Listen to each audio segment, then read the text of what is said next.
میں حضور قبلہ آپ سے عرض کروں گا کہ آخری سوال 3-4 منٹ بچے ہیں تو اس میں قرآن مجید فرقان حمید مقاصد بعثت میں کلام کرتا ہے. عام ترین مقصد مجھے یاد ہے فرام دا بیگننگ، ہم جب بھی پڑھا اساتذہ نے پڑھایا بیٹا انبیاء آئے تو یأمرہم بالمعروف وینہاہم عن المنکر، اس پر کچھ کلام کریں، یہ جو مقصد بعثت ہے. اچھا میں اس بات کو مکمل کر دوں جی کہ نبی علیہ السلام نے وہ تعلیم و تربیت دی کہ جس سے پورا عالم روشن ہوا. جی اور پھر صحابہ نے کسی چیز کو نہیں دیکھا، اللہ اکبر، بڑے سے بڑے سورم آئے تو صحابہ نے ان کو کاٹ کر رکھ دیے، یعنی ان کو میدان جنگ سے بھاگنے پر مجبور فرمایا.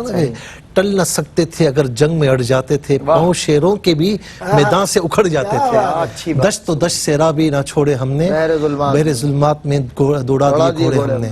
اچھا اب اس بات پر آ جائے، دیکھیں معروف کہتے ہیں پہچانا ہوا، اور منکر کہتے ہیں اجنبی کو. قرآن کریم نے اچھا یہاں پر ہے یأمرہم بالمعروف وینہاہم عن المنکر، بہت سے مقامات پر وینہونا جمع کی صیغے کے ساتھ ہے. بات یہاں پر ایک ہی ہے، معروف کہتے ہیں پہچانا ہوا اور منکر کہتے ہیں اجنبی کو.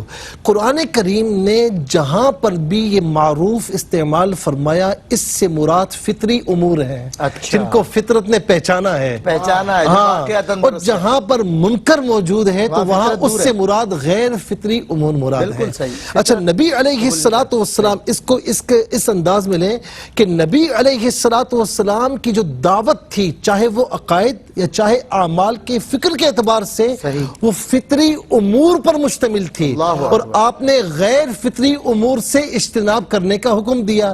اسی لیے فرمایا کہ فطرت اللہ التی فطر الناس علیہا. پھر یہ فرمایا نا کل مولود یولد علی فطرتہ فابواہ یہودانہ وینصرانہ، کیونکہ یہ انسان عالم ارواح میں اللہ تعالیٰ کی بارگاہ میں یہ عہد کر کے آیا ہے، میثاق کر کے آیا ہے کہ مولا تو ہی رب ہے. تو یاد رکھیں، عقائد کے اعتبار سے دیکھ لیں، یعنی آقا علیہ السلام نے جن جن چیزوں کی تعلیم دی، میں آپ کو دعوے سے کہتا ہوں کہ ایک چیز بتا دیں جو فطری نہ ہو. کہ یہ فطرت سے آہنگ نہیں ہے، دین فطرت. بچہ آنکھ کھولتا ہے اسے یہ معلوم ہوتا ہے کہ اللہ رب العالمین ہے جس نے مجھے پیدا فرمایا.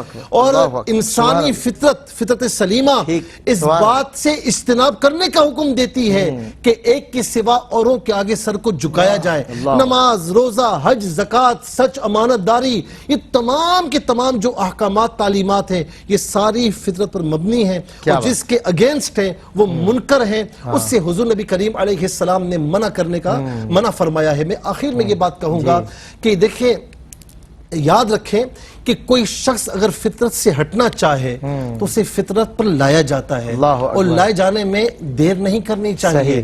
اور حضور نبی کریم علیہ السلام کی حدیث پاک میں نے سنائی کہ ہر پیدا ہونے والا اسلام پر پیدا ہوتا ہے. کوئی اگر ہٹ جائے تو اسے فوراً اسلام کی طرف لایا جائے. اور حکم یہ ہے کہ جب آپ کے پاس کوئی آئے کہ میں اسلام قبول کرنا چاہتا ہوں، اسے کچھ بھی نہ کہیے، اسے پہلے کلمہ پڑھائیے اور اس کے بعد کسی عالم دین کے پاس لے جائیے اور پھر اسلام کی تشریحات اس کے سامنے رکھی جائے.